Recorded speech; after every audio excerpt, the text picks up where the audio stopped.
പെരുമ്പാവൂരിൽ അന്തർസംസ്ഥാന തൊഴിലാളിയെ മരിച്ച നിലയിൽ കണ്ടെത്തി. അമിത ലഹരി ഉപയോഗമാണ് മരണകാരണമെന്ന് പ്രാഥമിക നിഗമനം. മരിച്ചയാളെ തിരിച്ചറിഞ്ഞിട്ടില്ല. മുഹമ്മദ് റഫീഖ് നൽകും വിശദാംശങ്ങൾ. റഫീഖ്, എപ്പോഴാണ് ഇയാളെ മരിച്ച നിലയിൽ കണ്ടെത്തിയത്? പോലീസിന് എങ്ങനെയാണ് വിവരം ലഭിച്ചത്? ഇന്ന് രാവിലെയാണ് പെരുമ്പാവൂർ നഗരമധ്യത്തിലെ ആളൊഴിഞ്ഞ പറമ്പിൽ ഒരു ഷെഡിന് താഴെയായിട്ടാണ് അന്തർസംസ്ഥാന തൊഴിലാളികളുടെ മൃതദേഹം കണ്ടെത്തിയത്. മയക്കുമരുന്ന് ഉപയോഗിക്കുന്ന സിറിഞ്ചുകളും മറ്റുമെല്ലാം സമീപത്തുണ്ടായിരുന്നു. അമിത ലഹരി ഉപയോഗമാണ് മരണകാരണമെന്ന് പോലീസിന്റെ പ്രാഥമിക നിഗമനം.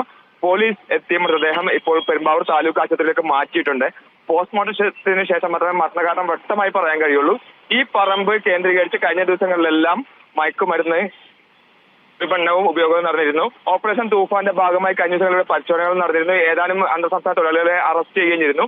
അതിനുശേഷവും അവിടെ വീണ്ടും ഇത്തരത്തിൽ മയക്കുമരുന്ന് ഉപയോഗം നടക്കുന്നുണ്ട് എന്നുള്ള വിവരങ്ങളായിരുന്നു. ഇതിനിടെയാണ് ഇന്ന് രാവിലെ അന്തർസംസ്ഥാന തൊഴിലാളിയായ ഒരാളുടെ മൃതദേഹം കണ്ടെത്തിയത്. ഇദ്ദേഹം ആരാണ് എന്നുള്ളത്, ഏത് സംസ്ഥാനക്കാരനാണെന്നുള്ളത് വ്യക്തമായിട്ടില്ല. ഇതിനായി പെരുമ്പാവൂരിലെ തന്നെ അന്തർസംസ്ഥാന തൊഴിലാളികളെ കേന്ദ്രീകരിച്ച് പോലീസ് അന്വേഷണം ആരംഭിച്ചിട്ടുണ്ട്. വിനീഷ. ശരി, മുഹമ്മദ് റഫീഖാണ് വിശദാംശങ്ങൾ പങ്കുവച്ചത്.